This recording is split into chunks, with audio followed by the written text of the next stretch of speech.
500 বছর পর্যন্ত মুসলমান শাসন করলো।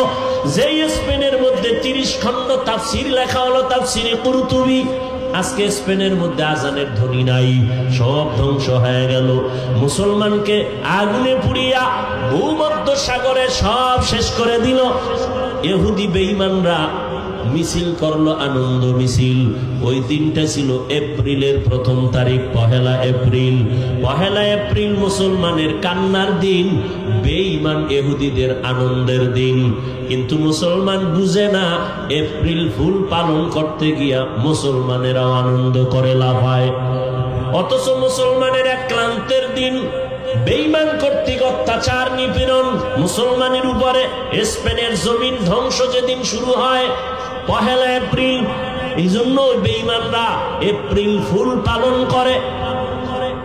মুসলমানের ইতিহাসও জানা নাই, জানবে দূরের কথা। হিন্দু আইসাই বাংলাদেশে ইসলামের বিরুদ্ধে আন্দোলনের ডাক দেয় নাই, ইহুদি দেয় নাই। এ দেশে ইসলামের 12টা বাজানেওয়ালা মুনাফিকই যথেষ্ট। এজন্য রহমতের নবী বলেন, মুসিবতের পরীক্ষায় পাস করো, ইবাদতের বেলায় ধৈর্য, মুসিবতের বেলায় ধৈর্য ধারণ করো, গুনাহের বেলায় ধৈর্য। জীবনটা চলে যাবে, তারপরও গুনার ক্ষেত্রে কোনদিন আমি সামনে আগাবো না, আল্লাহর ভয়। ভাইরা আমার, ওমরে ফারুক রাদিয়াল্লাহু তাআলা আনহু রহমতের নবীকে জবাই করার জন্য তরবারি নিয়ে দৌড়ায়।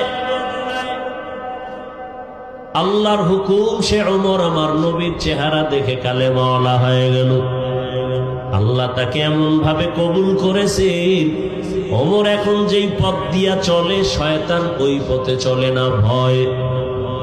যুবক মদের বোতল নিয়ে হাঁটে, হঠাৎ করে তাকায় দেখে ওমর আসতেছে, ভয়, ফালায়াও দিতে পারে না। আল্লাহর কাছে মনে মনে তওবা করছে। ওমর এসে সামনে দাঁড়ায়, বোতলটা দে। ওমরে ফারুক রাদিয়াল্লাহু আনহু বোতলটা নিয়ে দেখে বোতলের ভেতরে এক ফোঁটা মদও নাই, পুরা বোতলটা সাদা দুধে ভরা। হরকে দারাত খাউফে হক দরদিন মাদান, জান্নাতুল মাওয়া দেহাতুরা মাকাম।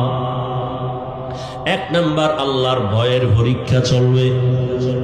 ওমরে ফারুক রাদিয়াল্লাহু আনহু দিনের বেলা বিচার করেন, রাতের বেলা মানুষের বাড়ি যায় ঘুরেন।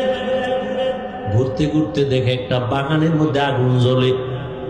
আরো সামনে আগাইলেন, বিয়ে দেখেন ভেতরে মহিলাদের কণ্ঠের আওয়াজ। ওমর দূরত্ব বজায়